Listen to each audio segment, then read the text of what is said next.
ဒီကောင်နောက်ထပ် design တစ်မျိုးတော့သူကလက်ကဒီလိုမျိုးဇင်းလေးတွေပါမယ်။တစ်စိတ်ကအန်လီနဲ့ချီရိုးနဲ့သူကကြောင်အရောင်လေးတွေနည်းနည်းကွဲသွားမယ်။ဒီစင်းရောင်လေးရဲ့ခဲရောင်လေးရဲ့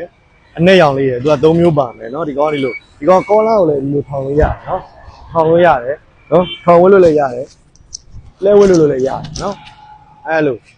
ဈေးနှုန်းနေရာကုန်တူတူပဲ site တွေအကုန်တူတူပဲဒါကျွန်တော်တစ် site ကြီးပြီးတော့ဝတ်ထားတာနည်းနည်းဖားဖားလေးဝတ်လို့ရနော်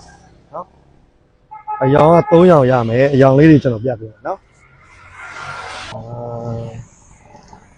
ဒီကောင်ကတော့ဒီမှာနောက်ထပ်တစ်ရောင်ခဲရောင်လေးနော် line လေးနေနဲ့မတူဘူးနော်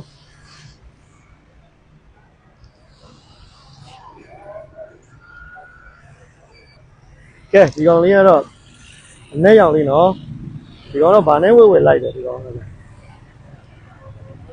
အနက်ရောင် crazy တွေအတွက်ဒီကောင်ကျွန်တော်